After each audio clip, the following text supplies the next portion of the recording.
I think one thing that's coming to the fore during this coronavirus period, especially for people in business and small business owners, is that mindset is absolutely key to everything that you're doing. It's key to the success you're going to have in your business and the success you can have in your life. A lot of clients that I'm talking to are struggling, and it's totally understandable. They don't know whether or not they're going to have a business to come back to.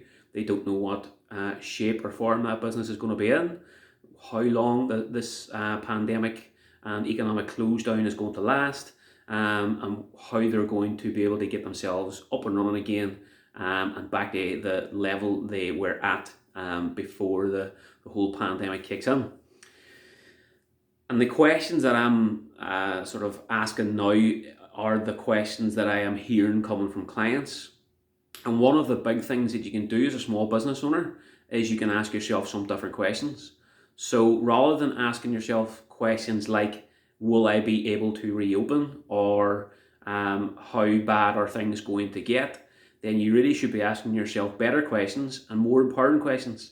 This is a technique I've used for the last number of years to help improve things for my own business and to help to improve things for other business owners who I've been doing some coaching and mentoring with, and also for other accountants who I've been coaching as well.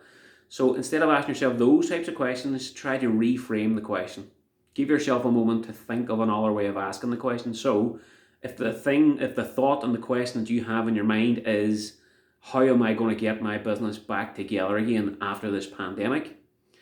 Think of asking yourself a question such as, what can I do now to ensure that my business is in a ready state to kick off again and sell goods, deliver services to our customers as soon as the lockdown comes to an end? So that will be a nice sort of stepping stone to use to move forward with. If you're really keen, you can ask yourself even more empowering questions, such as, how can I make my business even better than it was before the pandemic struck? And what foundations maybe do I need to be laying now to make sure that the business is in better state and ready to take off in this direction, not maybe this direction, after the end of the pandemic period. So that's one technique I've used myself. As I say, it's been very useful for me over the last number of years. So I'd highly recommend that you do that as soon as you possibly can now. Think about the types of question the thoughts that you're having, because they're only thoughts, and reframe the question, and reword and ask yourself a different question. I was actually using this with another accountant yesterday when we were doing a demonstration on Xero. He was very much wedded to, and he looks after a number of different businesses as a financial controller, and he's very much wedded to Sage Line 50. And anything I was showing him in Xero, he was very, very critical of, and he kept saying it was going to take him longer, and sure, that's the same number of steps as you would do it in this way.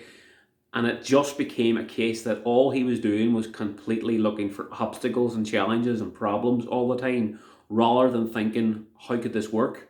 How could I make this work? How could this be better than what I've done before? And when I got to one feature in Xero, which was email to bills, he started to see that, yes, now I don't have to have an internal reference in all my invoices. I don't actually even have to have paper invoices. I don't even have to have my supplier emailing me. I can actually maybe get them to email straight into draft bills on Xero, and deal with it that way. And we're also going to look at maybe Receipt Bank as well. It's going to be a bit more of a slower process to get some of the automation for this client.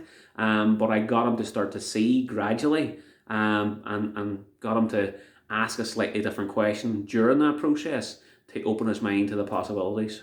So that's a few tips for today, folks. I hope that's useful, and certainly when you have more thinking time on your hands now, make sure that it is useful thinking time and not destructive thinking time.